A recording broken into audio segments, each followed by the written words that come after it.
Well, joining me now is Anastasiya Lavrina, host of Inside Politics and, of course, Frontline. Anastasiya, good to see you. Who is this man, Ocampo, and why does his involvement in a story like this carry so much political weight? Well, there is indeed too much noise around his name, and there are indeed some facts which is proving that.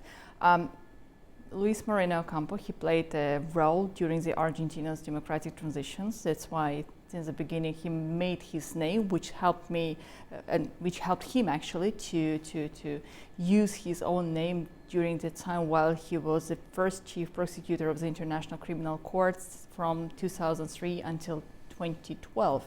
And during that period of time, he became well known in the political circles, in the business circles, and also in the criminal circles. He had contacts with many people around the world, but it may seem that he tried to position himself as a very strict person within this very important institution, promoting human rights, working with different policymakers, former policymakers, but after some period of time, after investigations, it became known that he also has some contacts with criminals. Specifically, I would like to mention the case in Libya, where after the investigations, it was detected that he supported one representative of the militia group who had close ties with Gaddafi and Gaddafi's son. But it's not only about this, but he helped that person to hide his own, let's say, criminal past and the cases where he was involved in, receiving indeed a very good money for that period of time, providing the information to the people who were not supposed to have that kind of information. And after the investigation, of course, the people started to ask for more information about this person, and absolutely it was detected that he also were connected with a businessman and the people supporting them with the offshore business, from where he could also receive a good amount of money. Mentioning the numbers, even I could find it from the open sources that he was paid around $1 million per year for 3 years and approximately $5,000 per day. Wow. So he opened his own company, and having his name, which he promoted during the period of time taking that position in the International Criminal Court, he of course were surrounded by high-level policymakers who tried to use his name to promote their own interests.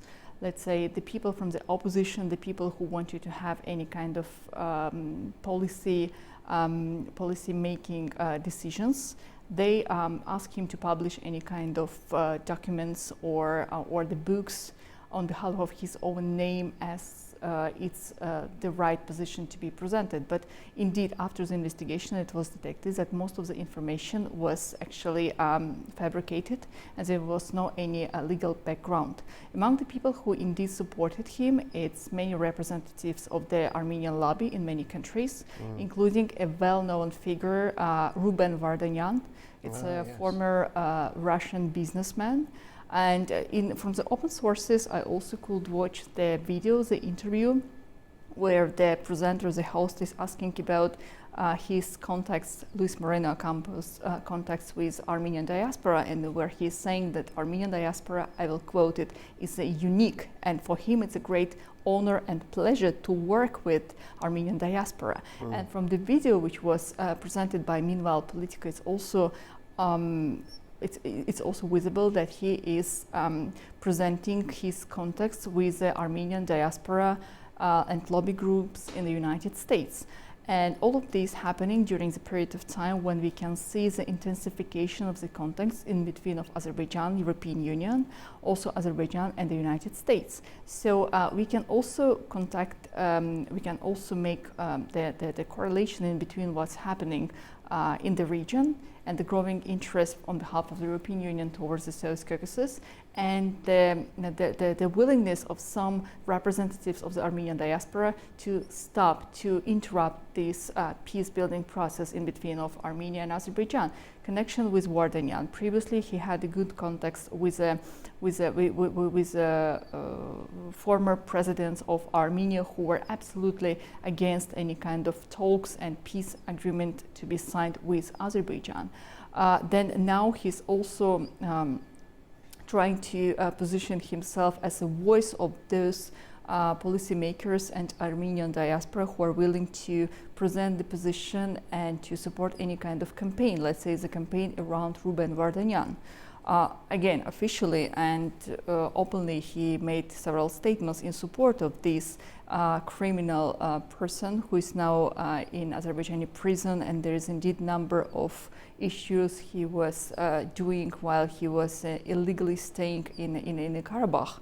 He is a self-declared policymaker, and we could see how Luis Moreno Ocampo tried to support him from any possible means from the high tribunes, social media, and etc. And here in this video, he's also saying that I have a company and I am ready to promote the interest of those who agree to pay good money, meaning that he's using his own name, he is using his former position, and he is selling his, let's say, his open sources and his company for those who are ready to pay to affect the peace-building process in between of Azerbaijan and Armenia.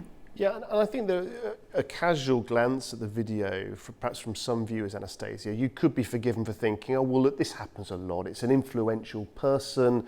They've been caught in a situation where they're bragging, they're talking up their credentials in order to solicit some kind of consultancy fee. I mean, it happens quite often. It's embarrassing, but not really anything too serious. But actually, that's not what we saw here, is it? Because there are much more serious elements to this. The attempt to deliberately and purposefully influence Europe's position on Baku, for example. Absolutely, and he also mentions the names.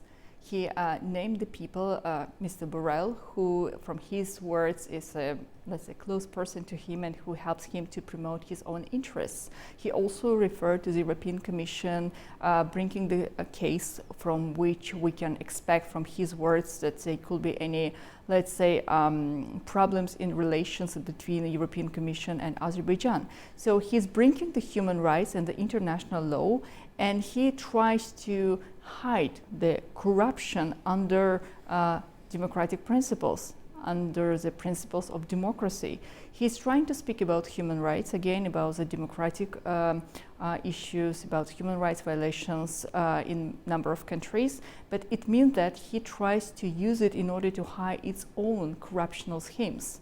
As in the beginning, he is saying that I have a company and I'm ready to get the money and promote the interest of those who will be fighting against the peace building principles in the region, yes. Meaning that he himself is trying to hide what he is doing, and it's him himself who is violating the international laws, the democratic principles, the human rights violations, and also the European value. We see now from his statement, he is mentioning that there is a number of people in the European institutions who will be working with him against Azerbaijan. Remember, we had a similar campaign before COP29 when Azerbaijan was positioned as a country with a good amount of fossil fuels. So how Azerbaijan can organize an event like a COP29 if this country is well known with its own amount of gas and oil. We had such kind of statements on behalf of the Armenian lobby, Armenian diaspora, and the policymakers who have a good connections with the Armenian diaspora in between of those period of times, like last 3 or 4 months before COP29.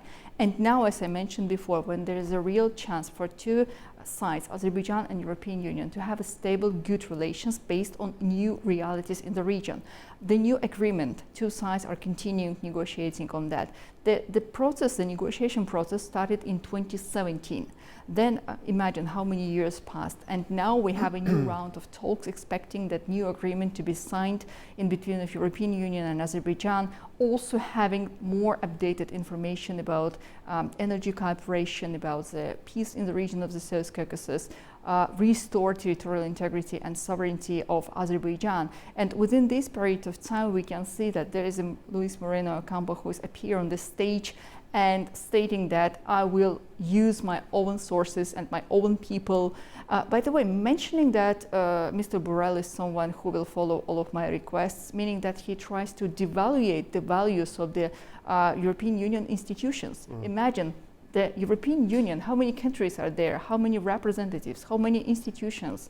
I guess he preferred to appellate the situation in the European Parliament with one reason, because there is over 700 members of European Parliament. And I do remember that in 2023 I had my own investigation about the influence of the Armenian diaspora and Armenian lobby group in the European Parliament.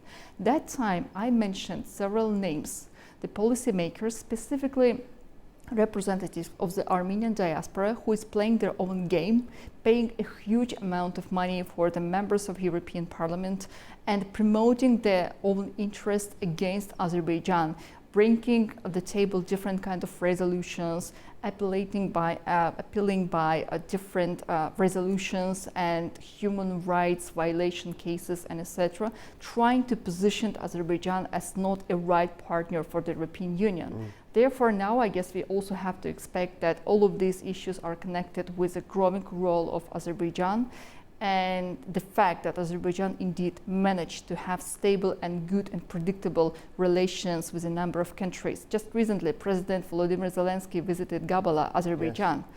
So the Ukrainian leader is coming here and presenting Azerbaijan as a possible platform for a meeting between Russia and Ukraine. Imagine the status Azerbaijan has on the global arena. Then after, Prime Minister of the Czech Republic is coming here, the President of Latvia, if I'm not mistaken, be here just before. So Azerbaijan is also trying to promote the bilateral relations with each and every country in the European Union, and positioning itself as a stable partner for European Union from the energy perspective in the region. Absolutely, we have to expect that the people like Luis Moreno Ocampo and those who are in the circle of Ruben Vardanyan, or the Armenian-American Council, AnewZ, which is also very well known for its Azerbaijani messages, rhetoric, and publications. All of these institutions will try to use this situation for their own purposes. And the upcoming elections in Armenia, they also tried not to allow Prime Minister Nikol Pashinyan to be re-elected, to have a strong position in Armenia, so they can bring their own person who will not be willing to have a stable and peaceful relations with Azerbaijan.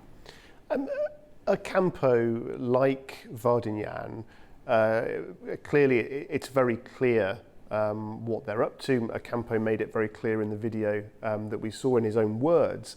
But they're not acting alone, are they? They can't be acting entirely alone. What about those European institutions? Do you think they also have questions to answer?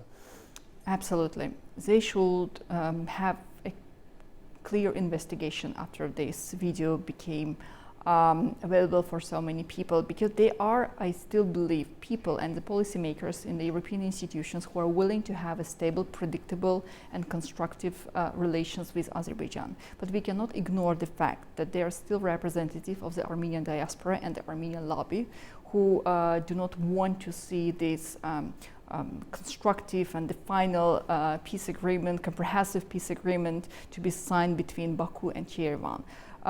From this perspective, I do believe that the representatives of a number of European institutions should have at least a clear and detailed investigations why it's happening, to make sure that the people who are now beyond the border of the European politics, like Mr. Borrell, he is not a, let's say, strong figure taking into account his current position. He already not a representative of a European institution. Therefore, these people will be used by the Luis Moreno Ocampo or the circles.